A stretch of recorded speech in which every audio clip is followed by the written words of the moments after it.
Hello friends, എല്ലാവർക്കും easy ലേണിങ്ങിൻ്റെ പുതിയൊരു വീഡിയോയിലേക്ക് സ്വാഗതം. ബികോം തേർഡ് സെമസ്റ്റർ ബിസിനസ് റെഗുലേഷൻസിലെ ക്ലാസിഫിക്കേഷൻ ഓഫ് കോൺട്രാക്ട്സ് എന്നൊരു ടോപ്പിക്കാണ് ഇന്നത്തെ വീഡിയോയിൽ നമ്മൾ നോക്കാൻ പോകുന്നത്. വളരെ ഇമ്പോർട്ടൻ്റ് ആയിട്ടുള്ളൊരു ടോപ്പിക്കാണ്. എക്സാംസിന് റിപ്പീറ്റ് ആയിട്ട് ചോദിക്കാറുള്ളൊരു ഭാഗമാണ് ക്ലാസിഫിക്കേഷൻ ഓഫ് കോൺട്രാക്ട്സ്. അപ്പോൾ നിങ്ങൾ വളരെ ക്ലിയർ ആയിട്ട് ഈ ഭാഗം പഠിച്ചു വയ്ക്കുക. അപ്പം നമുക്ക് കോൺട്രാക്ട്സിനെ പ്രധാനമായിട്ട് 3 രീതിയിലാണ് ക്ലാസിഫൈ ചെയ്തിട്ടുള്ളത്. According to validity or enforceability, according to formation, according to performance. ഇങ്ങനെ 3 രീതിയിലാണ് ക്ലാസിഫൈ ചെയ്തിട്ടുള്ളത്. അപ്പോൾ അതിൽ ഫസ്റ്റ് വൺ ആണ് according to validity or enforceability. Validity അല്ലെങ്കിൽ എൻഫോഴ്സിബിലിറ്റിയുടെ ബേസിസിൽ കോൺട്രാക്റ്റിനെ 6 ആക്കിയാണ് തിരിച്ചിട്ടുള്ളത്. അപ്പോൾ അത് ഏതൊക്കെയാണെന്ന് നോക്കാം. First one, valid contracts. An agreement enforceable by law is a valid contract. അപ്പോൾ നിയമപ്രകാരം നടപ്പിലാക്കിയ എഗ്രിമെൻറ്റുകളെയാണ് വാലിഡ് കോൺട്രാക്റ്റുകൾ എന്ന് വിളിക്കുന്നത്. Which is enforceable by law. An agreement which is enforceable by law, അതിനെയാണ് നമ്മൾ വാലിഡ് കോൺട്രാക്റ്റ് എന്ന് വിളിക്കുന്നത്. നിയമപ്രകാരം നടപ്പിലാക്കിയത്, എൻഫോഴ്സിബിൾ ബൈ ലോ, അത്തരത്തിലുള്ള എഗ്രിമെൻറ്റുകളെയാണ് വാലിഡ് കോൺട്രാക്റ്റുകൾ എന്ന് വിളിക്കുന്നത്. അതിൻ്റെ പേര് പോലെ തന്നെ അതിന് വാലിഡിറ്റി ഉണ്ട്, അത് വാലിഡാണ്. അതുപോലെ നമ്മൾ പറഞ്ഞിട്ടുണ്ട്, ഒരു കോൺട്രാക്റ്റ് ആവണമെന്നുണ്ടെങ്കിൽ അതിന് എന്തൊക്കെ എലമെൻറ്റ്സ് അല്ലെങ്കിൽ കണ്ടീഷൻസ് ഫുൾഫിൽ ചെയ്യണമെന്ന് നമ്മൾ കഴിഞ്ഞ വീഡിയോയിൽ പറഞ്ഞിട്ടുണ്ട്. അപ്പോൾ ആ കണ്ടീഷൻസ് എല്ലാം ഇവിടെ ഫുൾഫിൽ ചെയ്തിട്ടുണ്ടെങ്കിൽ, എല്ലാ എലമെൻറ്റ്സും ഫുൾഫിൽ ചെയ്തിട്ടുണ്ടെങ്കിൽ അപ്പോഴും നമുക്ക് എന്ത് പറയാം, അതൊരു വാലിഡ് കോൺട്രാക്റ്റ് ആണെന്ന് വിളിക്കാം. അപ്പോൾ ഒരിക്കൽ കൂടി പറയുകയാണ്, എഗ്രിമെൻറ്റ് എൻഫോഴ്സിബിൾ ബൈ ലോ, നിയമത്താൽ നടപ്പിലാക്കിയ എഗ്രിമെൻറ്റുകളെയാണ് വാലിഡ് കോൺട്രാക്റ്റുകൾ എന്ന് വിളിക്കുന്നത്. അടുത്തത് void contracts, not binding in law. Useless contract which has no legal effect. യാതൊരുവിധ ലീഗൽ എഫക്റ്റും യാതൊരുവിധ നിയമസാധ്യതയുമില്ലാത്ത കോൺട്രാക്റ്റുകളെയാണ് വോയിഡ് കോൺട്രാക്റ്റുകൾ എന്ന് വിളിക്കുന്നത്. That is not binding in law. യാതൊരു നിയമപ്രകാരവുമല്ല ഇത് നടപ്പാക്കിയിട്ടുള്ളത്. യൂസ്ലെസ് കോൺട്രാക്റ്റുകളാണെന്ന് തന്നെ നമുക്ക് പറയാം. ഉപയോഗശൂന്യമായ കോൺട്രാക്റ്റുകൾ, useless contracts which has no legal effect. യാതൊരുവിധ ലീഗൽ എഫക്റ്റും നിയമസാധ്യതകളും ഇല്ലാത്ത യൂസ്ലെസ് കോൺട്രാക്റ്റുകളെയാണ് നമ്മൾ വോയിഡ് കോൺട്രാക്റ്റുകൾ എന്ന് വിളിക്കുന്നത്. അടുത്തതാണ് void agreement. An agreement not enforceable by law is a void agreement. നിയമപ്രകാരം എൻഫോഴ്സിബിൾ അല്ലാത്ത അഥവാ നടപ്പിലാക്കാത്ത എഗ്രിമെൻറ്റുകളെയാണ് വോയിഡ് എഗ്രിമെൻറ്റുകൾ എന്ന് വിളിക്കുന്നത്. അപ്പോൾ വോയിഡ് എഗ്രിമെൻറ്റ് എന്താണ്? നിയമപ്രകാരം നടപ്പിലാക്കാത്തത്, നോട്ട് എൻഫോഴ്സിബിൾ ബൈ ലോ. അപ്പോൾ ലോ എൻഫോഴ്സ് ചെയ്യാത്ത എഗ്രിമെൻറ്റുകളെയാണ് നമ്മൾ എന്തെന്ന് വിളിക്കുക, വോയിഡ് എഗ്രിമെൻറ്റ് എന്ന് വിളിക്കുന്നത്. നിയമപ്രകാരം നടപ്പിലാക്കാത്തത്, അത്തരം എഗ്രിമെൻറ്റുകളെയാണ് വോയിഡ് എഗ്രിമെൻറ്റുകൾ എന്ന് വിളിക്കുന്നത്. അപ്പോൾ ഇത്രയും ക്ലാസിഫിക്കേഷൻ നിങ്ങൾ ക്ലിയർ ആയിട്ട് പഠിക്കുക. വാലിഡ് കോൺട്രാക്റ്റ് എന്ന് പറഞ്ഞാൽ നിയമപ്രകാരം എൻഫോഴ്സിബിൾ ആയത്. വോയിഡ് കോൺട്രാക്ട്സ് എന്ന് പറഞ്ഞാൽ യൂസ്ലെസ് കോൺട്രാക്ട്സ് ആണ്, that not binding in law. And void agreement എന്ന് പറഞ്ഞാൽ not enforceable by law. The agreements which is not enforceable by law is a void agreement. അടുത്തായിട്ട് നമ്മൾ നോക്കുന്നതാണ് voidable contracts. When the consent of one of the parties to the contract is obtained by coercion, undue influence, misrepresentation or fraud. അതായത് ഒരാളെ നിർബന്ധിക്കുക അല്ലെങ്കിൽ ചതിയിലൂടെ, വഞ്ചനയിലൂടെ, അതുപോലെയുള്ള എന്തെങ്കിലും fraud കാര്യങ്ങളിലൂടെ ഒരു കോൺട്രാക്റ്റിൽ ഏർപ്പെടാൻ നിർബന്ധിച്ചാൽ, അല്ലെങ്കിൽ ഒരു കോൺട്രാക്റ്റിൽ ഏർപ്പെടാൻ അയാളുടെ കൺസെൻറ്റ് വാങ്ങുന്നത്, അയാളുടെ അനുവാദം വാങ്ങുന്നത് ഇത്തരത്തിലുള്ള എന്തെങ്കിലും ഫ്രോഡ് കാര്യങ്ങൾ ചെയ്തിട്ടാണെങ്കിൽ അത്തരം കോൺട്രാക്റ്റുകളെയാണ് വോയിഡബിൾ കോൺട്രാക്ട്സ് എന്ന് വിളിക്കുന്നത്. അപ്പോൾ കോയേഷൻ, അൺഡ്യൂ ഇൻഫ്ലുവൻസ്, മിസ്റെപ്രസെൻറ്റേഷൻ അല്ലെങ്കിൽ ഇതുപോലെയുള്ള എന്തെങ്കിലും ഫ്രോഡുകളിലൂടെ ഒരാളെ കോൺട്രാക്റ്റിൽ ഏർപ്പെടാൻ ഒരാളുടെ കൺസെൻറ്റ് വാങ്ങിയാൽ അല്ലെങ്കിൽ അയാളെ കോൺട്രാക്റ്റിൽ ഏർപ്പെടാൻ നിർബന്ധിച്ചാൽ അത്തരം കോൺട്രാക്റ്റുകളെയാണ് വോയിഡബിൾ കോൺട്രാക്ട്സ് എന്ന് വിളിക്കുന്നത്. അടുത്തതാണ് unenforceable contracts. Not capable of being enforced in a court because of some technical defects such as absence of writing, registration, requisite stamp, etc. അതായത് ഈ കോൺട്രാക്റ്റ് രൂപീകരിക്കുമ്പം അത് വാലിഡ് തന്നെയായിരിക്കും. പക്ഷേ ചില ടെക്നിക്കൽ ഡിഫക്റ്റുകൾ കാരണം കോടതിയുടെ മുന്നിൽ എൻഫോഴ്സ്ഡ് ആവാതെ പോയ കോൺട്രാക്റ്റുകളാണ് അൺഎൻഫോഴ്സിബിൾ കോൺട്രാക്ട്സ്. അപ്പോൾ ടെക്നിക്കൽ ഡിഫക്ട്സ് എന്ന് പറയുമ്പോൾ അതിൽ എന്തൊക്കെ വരാം? ആബ്സെൻസ് ഓഫ് റൈറ്റിംഗ്, അതിൻ്റെ റൈറ്റിങ്ങിൽ, അതിൻ്റെ എഴുത്തിൽ വന്ന എന്തെങ്കിലും ഒരു മിസ്റ്റേക്ക് ആകാം, അതിൻ്റെ രജിസ്ട്രേഷനിൽ വന്ന മിസ്റ്റേക്ക് ആവാം, അല്ലെങ്കിൽ അതിൽ സ്റ്റാമ്പ് ചെയ്തപ്പോൾ വന്ന മിസ്റ്റേക്ക് ആവാം. ഇങ്ങനെയുള്ള ടെക്നിക്കൽ ഡിഫക്ട്സുകൾ കാരണം, അവിടെ പ്രത്യേകം പറയേണ്ട ഒരു പോയിൻ്റ് അതാണ്, ഇങ്ങനെയുള്ള ടെക്നിക്കൽ ഡിഫക്ട്സുകൾ കാരണം കോർട്ടിൻ്റെ മുന്നിൽ എൻഫോഴ്സ്ഡ് ആവാതെ പോയ കോൺട്രാക്റ്റുകളെയാണ് അൺഎൻഫോഴ്സിബിൾ കോൺട്രാക്ട്സ് എന്ന് വിളിക്കുന്നത്. അടുത്തത് illegal or unlawful contracts. These are prohibited by law or against the policy of law. അതായത് നിയമപ്രകാരം നിരോധിക്കപ്പെട്ടത്, പ്രൊഹിബിറ്റ് ചെയ്തതാണ്, നിയമം ഇത്തരം കോൺട്രാക്റ്റുകളെ നിരോധിച്ചതാണ്, പ്രൊഹിബിറ്റ് ചെയ്തതാണ്, അല്ലെങ്കിൽ നിയമത്തിന് ഒരു പോളിസി ഉണ്ടല്ലോ, ആ പോളിസിക്ക് എഗെയിൻസ്റ്റ് ആയിട്ടുള്ള കോൺട്രാക്റ്റുകളെയാണ് ഇല്ലീഗൽ കോൺട്രാക്റ്റ് അല്ലെങ്കിൽ അൺലോഫുൾ കോൺട്രാക്റ്റ് എന്ന് വിളിക്കുന്നത്. അപ്പോൾ നിയമത്തിൻ്റെ പോളിസിക്ക് എതിരായിട്ടുള്ളത്, against the policy of law അല്ലെങ്കിൽ നിയമം പ്രൊഹിബിറ്റ് ചെയ്ത കോൺട്രാക്റ്റുകളെയാണ് ഇല്ലീഗൽ ഓർ അൺലോഫുൾ കോൺട്രാക്ട്സ് എന്ന് വിളിക്കുന്നത്. അപ്പോൾ ഇത്രയാണ് വാലിഡിറ്റി ഓർ എൻഫോഴ്സബിലിറ്റിയുടെ ബേസിസിലുള്ള 6 ടൈപ്സ് കോൺട്രാക്ട്സ്. അടുത്തത് നമ്മൾ നോക്കുന്നത് അക്കോർഡിംഗ് ടു ഫോർമേഷൻ. അപ്പോൾ ഫോർമേഷൻ്റെ ബേസിൽ കോൺട്രാക്റ്റിനെ 3 തിരിച്ചിട്ടുണ്ട്: express contracts, implied contracts, quasi contracts or constructive contracts. അപ്പോൾ ഓരോന്ന് എന്താണ് നമുക്ക് നോക്കാം. എക്സ്പ്രസ് കോൺട്രാക്ട്സ് എന്ന് വെച്ചാൽ എന്താണ്? Which are entered into by word spoken or written. അതായത് റിട്ടേൺ രൂപത്തിൽ എഴുതിയിട്ട് അല്ലെങ്കിൽ വേർഡ് സ്പോക്കൺ എന്ന് പറയുമ്പോൾ പറഞ്ഞുകൊണ്ട് നമ്മളൊരു കോൺട്രാക്റ്റിൽ എൻറ്റർ ആവുകയാണെന്നുണ്ടെങ്കിൽ അത്തരം കോൺട്രാക്റ്റുകളാണ് എക്സ്പ്രസ് കോൺട്രാക്ട്സ് എന്ന് വിളിക്കുന്നത്. അപ്പോൾ ഒന്നല്ലെങ്കിൽ റിട്ടേൺ ആയിട്ട് അല്ലെങ്കിൽ വേർഡ് സ്പോക്കൺ പറഞ്ഞുകൊണ്ട് അല്ലെങ്കിൽ റിട്ടേൺ രൂപത്തിൽ എഴുതുന്ന രൂപത്തിൽ കോൺട്രാക്റ്റിൽ ഏർപ്പെട്ടാൽ അത്തരം കോൺട്രാക്റ്റുകളാണ് എക്സ്പ്രസ് കോൺട്രാക്ട്സ് എന്ന് വിളിക്കുന്നത്. അതിൻ്റെ നേരെ ഓപ്പോസിറ്റാണ് ഇംപ്ലൈഡ് കോൺട്രാക്ട്സ്.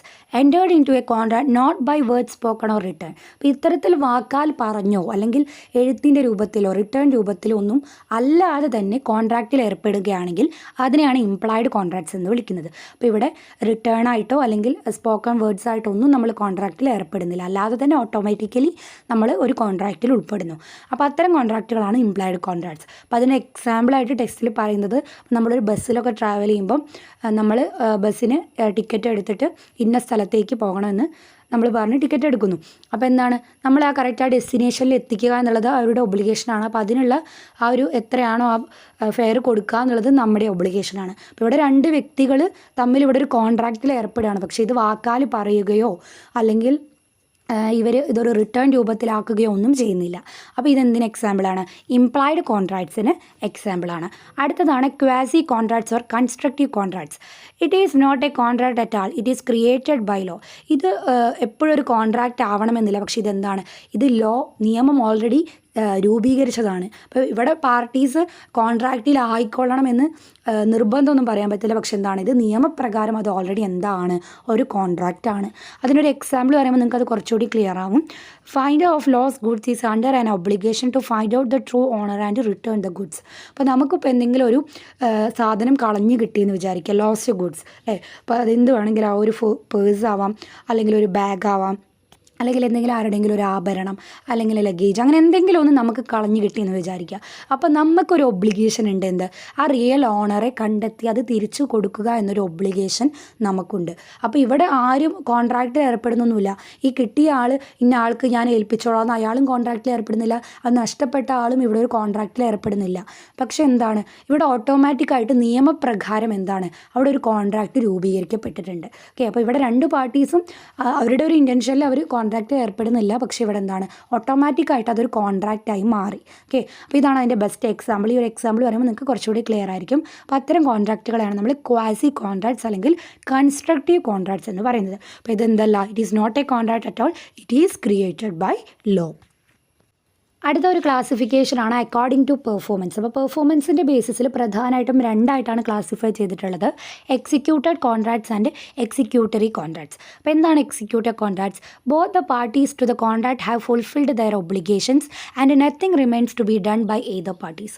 അതായത് ഇവിടെ 2 പാർട്ടീസും എല്ലാ കാര്യങ്ങളും ഫുൾഫിൽ ചെയ്തിട്ടുണ്ട്, ഇനി പ്രത്യേകിച്ച് ഒന്നും ബാക്കി നിൽക്കുന്നില്ല, ഒന്നും റിമെയിൻ ചെയ്യുന്നില്ല എന്നുണ്ടെങ്കിൽ അത്തരം കോൺട്രാക്റ്റുകളാണ് എക്സിക്യൂട്ടഡ് കോൺട്രാക്ട്സ്. ഓക്കെ, അപ്പോൾ എന്താണ്, 2 വ്യക്തികൾ തമ്മിലൊരു കോൺട്രാക്റ്റിൽ ഏർപ്പെട്ടു. അപ്പോൾ അവിടെ എന്താണ് അവർ പറഞ്ഞ ആ ഒരു ലോഫുൾ കൺസിഡറേഷൻ അതൊക്കെ കൊടുത്ത് ഓഫറും അക്സെപ്റ്റൻസ് എല്ലാം ഫുൾഫില്ലായി, ഒന്നും റിമെയിൻ ചെയ്യുന്നില്ല, ഒരു കടമോ കാര്യങ്ങളോ ഒന്നും പിന്നത്തേക്കെന്ന് പറഞ്ഞൊന്നും ബാക്കി വെച്ചിട്ടില്ല, ഒന്നും റിമെയിൻ ചെയ്യുന്നില്ല, ആ കോൺട്രാക്റ്റ് അവിടെ കഴിഞ്ഞുവെങ്കിൽ അത്തരം കോൺട്രാക്റ്റുകൾ ഇങ്ങനെ ഫുൾഫില്ലായിപ്പോൾ 2 പാർട്ടീസും കംപ്ലീറ്റ് ആയിട്ട് ഫുൾഫിൽ ചെയ്ത കോൺട്രാക്റ്റുകളെയാണ് നമ്മൾ എക്സിക്യൂട്ടഡ് കോൺട്രാക്ട്സ് എന്ന് വിളിക്കുന്നത്. അപ്പോൾ എക്സിക്യൂട്ടറി കോൺട്രാക്ട്സ് എന്താണ്? The obligations on both of the parties R outstanding only or in part. ഇവിടെ എന്താണ്, പൂർണ്ണമായിട്ടും എല്ലാ കണ്ടീഷൻസും ഫുൾഫിൽ ചെയ്തിട്ടില്ല, അതെന്തായി, ഔട്ട്സ്റ്റാൻഡിങ് ആയില്ലേ, അത് പിന്നത്തേക്ക് മാറ്റി വെച്ചു. എന്ത് കാര്യമോ ആയിക്കോട്ടെ, എന്ത് എഗ്രിമെൻറ്റോ ആയിക്കോട്ടെ, അതെന്താണ്, അവരത് പിന്നത്തേക്ക് വേണ്ടി മാറ്റി വെച്ചു. അപ്പോൾ എന്തൊക്കെയോ ചില കാര്യങ്ങൾ വീണ്ടും റിമെയിൻ ചെയ്യുന്നുണ്ട്. അപ്പോൾ സംതിങ് ഈസ് റിമെയിൻസ് ദർ. അപ്പോൾ അങ്ങനെ റിമെയിൻ ചെയ്യുന്നുണ്ടെങ്കിൽ അത്തരം കോൺട്രാക്റ്റുകളെ എക്സിക്യൂട്ടറി കോൺട്രാക്ട്സ് എന്ന് വിളിക്കും. അപ്പോൾ ഒന്ന് പഠിച്ചാൽ മറ്റേത് പഠിക്കാൻ എളുപ്പമാണ്, ഒന്ന് മറ്റേതിൻ്റെ ഓപ്പോസിറ്റാണ്. അപ്പോൾ ഒന്ന് റിമൈൻ ചെയ്യുന്നില്ലെങ്കിൽ അത് എക്സിക്യൂട്ടഡ് കോൺട്രാക്ട്സ് ആണ്. പക്ഷേ രണ്ട് പാർട്ടീസിൻ്റെ ഇടയിൽ വീണ്ടും എന്തൊക്കെയോ കാര്യങ്ങൾ റിമൈൻ ചെയ്യുന്നു എന്നുണ്ടെങ്കിൽ, കോൺട്രാക്റ്റിൽ എന്തൊക്കെയോ കാര്യങ്ങൾ റിമൈൻ ചെയ്യുന്നുണ്ടെങ്കിൽ അതിനെ നമുക്ക് എക്സിക്യൂട്ടറി കോൺട്രാക്ട്സ് എന്ന് വിളിക്കാം. അതുപോലെ പെർഫോമൻസിൻ്റെ ബേസിസിൽ വേറെ 2 ക്ലാസിഫിക്കേഷൻസും കൂടി ഉണ്ട്. പെർഫോമൻസിൻ്റെ ബേസിസിൽ തന്നെ ഉള്ളതാണ് unilateral or one sided contracts and bilateral contracts. അപ്പോൾ എന്താണ് unilateral or one sided contract എന്ന് പറഞ്ഞാൽ one party has performed his obligation either before or at that time when the contract comes into existence. അതായത് contract നടപ്പിലാക്കുന്ന ആ time ആകുമ്പോഴേക്കും ഒരു party മാത്രം തൻ്റെ ഒബ്ലിഗേഷൻ ചെയ്തു, മറ്റേ പാർട്ടി ഇനി ചെയ്യാൻ ബാക്കിയുണ്ട്. അപ്പോൾ ഇത്തരത്തിൽ ഒരു പാർട്ടി മാത്രം ഒബ്ലിഗേഷൻ ക്ലിയർ ആയിട്ട് ചെയ്തു എന്നുണ്ടെങ്കിൽ അത്തരം കോൺട്രാക്റ്റുകളാണ് വൺ സൈഡഡ് കോൺട്രാക്ട്സ്. അതിൻ്റെ പേര് പോലെ തന്നെ ഒരു സൈഡിൽ നിന്നുള്ള ഒബ്ലിഗേഷൻ ക്ലിയർ ആയി. അപ്പോൾ അത്തരം കോൺട്രാക്റ്റുകളാണ് unilateral contracts or one sided contract. അപ്പോൾ അതിന് എക്സാമ്പിൾ പറയുമ്പോൾ നിങ്ങൾക്ക് കുറച്ചുകൂടി ക്ലിയർ ആവും. ഇപ്പോൾ ഫോർ എക്സാമ്പിൾ നമ്മളിപ്പോൾ ഒരു റെയിൽവേ സ്റ്റേഷനിൽ ലഗേജുമായിട്ട് വന്നിറങ്ങിയെന്ന് വിചാരിക്കാം. അപ്പോൾ ടെക്സ്റ്റിൽ പറയുന്ന ഒരു എക്സാമ്പിൾ തന്നെയാണ് കേട്ടത്. അപ്പോൾ നമ്മളിവിടെ റെയിൽവേ സ്റ്റേഷനിൽ വന്ന് ഇറങ്ങി, അപ്പം നമ്മളുടെ ലഗേജ് എടുക്കാം, നമ്മൾ ലഗേജൊക്കെ എടുക്കുന്ന ആൾക്കാരുണ്ടാവുമല്ലോ, അപ്പോൾ അവരെ വിളിച്ച് അവരോട് നമ്മൾ പറഞ്ഞു ഈ ലഗേജ് ഒന്ന് കാറിൽ കൊണ്ടുപോയി വെക്കണം. ഓക്കെ, അപ്പോൾ നമ്മൾ അവർക്ക് പൈസ കൊടുക്കണം. അപ്പോൾ അവരെന്ത് ചെയ്യും, അവർ ആ ലഗേജ് എടുത്തു കാറിൽ കൊണ്ടുപോയി വെച്ചു. എന്നിട്ട് അവരെപ്പോഴാണ് കോൺട്രാക്റ്റിൽ ഏർപ്പെടുന്നത്, ഈ കൊണ്ടുപോയി വെച്ചതിന് പകരമായിട്ട് തിരിച്ച് ഇയാൾ എത്രയാണോ ആ പ്രൈസ്, ആ ഫെയർ പ്രൈസ് ഇയാൾ തിരിച്ച് കൊടുക്കണം. ആ പ്രൈസ് അയാളതിന് ശേഷമാണ് കൊടുക്കുന്നത്. അപ്പോൾ ഒരു പാർട്ടി എന്ത് ചെയ്തു, മുന്നേ തന്നെ ഈ ഒബ്ലിഗേഷൻ ഫുൾഫില്ല് ചെയ്തു. ഓക്കെ, അപ്പോൾ ഇതാണ് ബെസ്റ്റ് എക്സാമ്പിൾ. ഇത്തരത്തിൽ നമ്മൾ ഒരാളോട് ലഗേജ് എടുത്ത് വയ്ക്കാൻ പറയുന്നതിന് അയാളത് ചെയ്തു, അയാളുടെ ഒബ്ലിഗേഷൻ അയാളുടെ സൈഡ് അയാൾ ക്ലിയർ ആക്കി, അതിനുശേഷം അയാളുടെ ഫെയർ എത്രയാണോ അത് നമ്മൾ കൊടുത്തു. അപ്പോൾ ഇങ്ങനെ കോൺട്രാക്റ്റിൽ ഏർപ്പെടുമ്പോൾ ഒരു വ്യക്തി അയാളുടെ ഒബ്ലിഗേഷൻ ക്ലിയർ ആയിട്ട് ചെയ്യുന്നു, മറ്റേ വ്യക്തി അതിന് ശേഷമാണ് ചെയ്യുന്നത്. അപ്പോൾ ഇങ്ങനെ ഒരു സൈഡിൽ നിന്ന് മാത്രം ഫസ്റ്റ് ഒബ്ലിഗേഷൻ ഉണ്ടാവുകയാണ്. അത്തരം കോൺട്രാക്റ്റുകളാണ് യൂണിലേറ്ററൽ ഓർ വൺ സൈഡഡ് കോൺട്രാക്ട്സ് എന്ന് വിളിക്കുന്നത്. അടുത്തത് ബൈലേറ്ററൽ കോൺട്രാക്ട്സ് ആണ്. when the obligation of both the parties are outstanding at the time of the formation of contracts.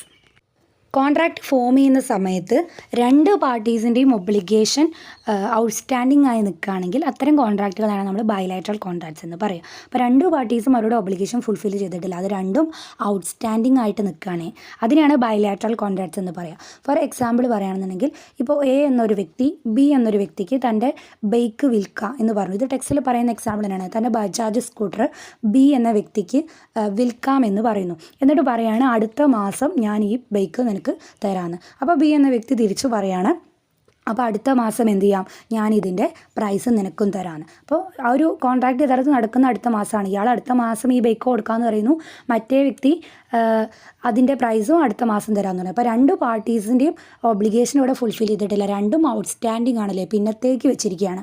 അപ്പോൾ ഇത്തരത്തിൽ രണ്ട് പാർട്ടീസും അവരുടെ ഒബ്ലിഗേഷൻ എന്ത് ചെയ്തിരിക്കുകയാണ്, ഔട്ട്സ്റ്റാൻഡിംഗ് ആക്കിയിരിക്കുകയാണ്. അത്തരം കോൺട്രാക്റ്റുകളെയാണ് നമ്മൾ എന്തെന്ന് വിളിക്കുക, ബൈലാറ്ററൽ കോൺട്രാക്ട്സ് എന്ന് വിളിക്കുന്നത്. അപ്പോൾ ഇത്രയാണ് കോൺട്രാക്ട്സിൻ്റെ classification on the basis of validity or enforceability, on the basis of formation, on the basis of performance. അപ്പോൾ ഈ 3 ക്ലാസിഫിക്കേഷൻ നിങ്ങൾ ക്ലിയർ ആയിട്ട് പഠിക്കാം. ഇനി നമുക്ക് ആ ചാപ്റ്ററിൽ കുറേ ഡിഫറൻസുകളാണ് തന്നിട്ടുള്ളത്. അപ്പോൾ അതിൽ ഏറ്റവും ഇമ്പോർട്ടൻ്റ് ആയിട്ടുള്ള ഒരു difference between contract and agreement. അപ്പോൾ എഗ്രിമെൻറ്റും കോൺട്രാക്റ്റും തമ്മിലുള്ള ഡിഫറൻസ് നമുക്ക് നോക്കാം. അപ്പോൾ ആദ്യം ഞാൻ എഗ്രിമെൻ്റ് ആണ് പറയുന്നത്. acceptance of an offer given by one party to another. അപ്പോൾ എഗ്രിമെൻ്റ് എന്ന് പറഞ്ഞാൽ എന്താണ്, ഒരു വ്യക്തി ഒരു ഓഫർ കൊടുക്കുന്നു, മറ്റേ വ്യക്തി അത് അക്സെപ്റ്റ് ചെയ്യുന്നു, അപ്പോൾ അവിടെ എന്തുണ്ടായി, ഒരു എഗ്രിമെൻ്റ് ഉണ്ടായി. എന്നാൽ കോൺട്രാക്റ്റ് എന്ന് വെച്ചാലോ an agreement that is enforced by law. എഗ്രിമെൻറ്റുകൾ തന്നെയാണ്, ഇവിടെ ഓഫറും അക്സെപ്റ്റൻസ് ഒക്കെ ഉണ്ടാവുന്നുണ്ട്, പക്ഷേ എന്താണ്, ഇത് നിയമപ്രകാരമുള്ളതാണ്, എൻഫോഴ്സ്ഡ് ബൈ ലോ. അപ്പോൾ എഗ്രിമെൻറ്റുകൾ നിയമപ്രകാരമാകുമ്പോൾ, എൻഫോഴ്സ്ഡ് ബൈ ലോ ആകുമ്പം അതെന്തായി മാറും, കോൺട്രാക്റ്റുകളായി മാറും. ഇനി എഗ്രിമെൻ്റ് എന്ന് പറഞ്ഞാൽ എന്താണ്, അവിടെ ഒരു ഓഫറും ഉണ്ടാവും, ഒരു അക്സെപ്റ്റൻസും ഉണ്ടാവും. അപ്പോൾ ഓഫർ പ്ലസ് അക്സെപ്റ്റൻസ് ആണ് എഗ്രിമെൻറ്റ്. പക്ഷേ കോൺട്രാക്റ്റ് എന്ന് പറഞ്ഞാലോ agreement plus enforceable by law. എഗ്രിമെൻറ്റുകളാണ്, പക്ഷേ അവിടെ എന്തും കൂടി കൂടിച്ചേരണം, എൻഫോഴ്സബിൾ ബൈ ലോ, നിയമപ്രകാരം നടപ്പിലാക്കപ്പെട്ട എഗ്രിമെൻറ്റുകളാകണമല്ലേ. അപ്പോൾ അത്തരം എഗ്രിമെൻറ്റുകൾ നിയമപ്രകാരം നടപ്പിലാക്കുന്ന എൻഫോഴ്സ്ഡ് ബൈ ലോ ആയ എഗ്രിമെൻറ്റുകളാണ് കോൺട്രാക്റ്റ് എന്ന് വിളിക്കുന്നത്. Cannot necessarily be in return form, normally return and registered. അപ്പോൾ എഗ്രിമെൻറ്റ് റിട്ടേൺ രൂപത്തിലാണോ എഴുതിയ രൂപത്തിലാണെന്ന് നിർബന്ധമൊന്നുമില്ല, നെസസറി ഒന്നുമല്ല, ചിലപ്പോൾ വാക്കാൽ പറഞ്ഞതുമാവും. പക്ഷേ കോൺട്രാക്റ്റ് നോർമലി റിട്ടേൺ രൂപത്തിലുമായിരിക്കും, അതുപോലെ അത് രജിസ്റ്റേർഡും ആയിരിക്കും, റിട്ടേൺ ആൻഡ് രജിസ്റ്റേർഡ് ആയിരിക്കും. അതുപോലെ എഗ്രിമെൻറ്റിൽ വൈഡ് സ്കോപ്പാണ്, കോൺട്രാക്റ്റിൽ നാരോ സ്കോപ്പാണ്. അതായത് ഇവിടെ നിയമപ്രകാരം ഒന്നും അല്ലാത്തത് കൊണ്ട് തന്നെ എഗ്രിമെൻറ്റിന് സ്കോപ്പ് കൂടും. പക്ഷേ ഇവിടെ നിയമത്തിൻ്റെ കുറേ കാര്യങ്ങളും കൂടി വരുന്നത് കൊണ്ട് കോൺട്രാക്റ്റിൽ സ്കോപ്പ് കുറവാണ്, നാരോ സ്കോപ്പാണ്. ഇനി എഗ്രിമെൻറ്റിൽ ഹയർ റിസ്ക്കാണ്, കോൺട്രാക്റ്റിൽ ലോ റിസ്ക്കാണ്. അതായത് നമുക്കറിയാം എഗ്രിമെൻറ്റിൽ എന്താണ്, നിയമം അനുശാസിക്കുന്നില്ല അല്ലെ, നോട്ട് എൻഫോഴ്സ്ഡ് ബൈ ലോ ആണ്. എൻഫോഴ്സ് ചെയ്യാത്തതുകൊണ്ട്, ലോ എൻഫോഴ്സ് ചെയ്യാത്തതുകൊണ്ട് തന്നെ എഗ്രിമെൻറ്റിൽ റിസ്ക് കൂടുതലാണ്. പക്ഷേ കോൺട്രാക്റ്റ് അങ്ങനെയല്ല, ഇവിടെ നിയമം അനുശാസിക്കുന്നുണ്ട്, എൻഫോഴ്സ്ഡ് ബൈ ലോ ആയതുകൊണ്ട് റിസ്ക് കുറവാണ്, ലോ റിസ്ക് ആണ്. Does not create a legal obligation, create a legal obligation. അപ്പോൾ എഗ്രിമെൻറ്റിൽ എന്തില്ല, ഒരു ലീഗൽ ഒബ്ലിഗേഷൻ ഒന്നും അവിടെ രൂപപ്പെടുന്നില്ല, ക്രിയേറ്റ് ചെയ്യുന്നില്ല.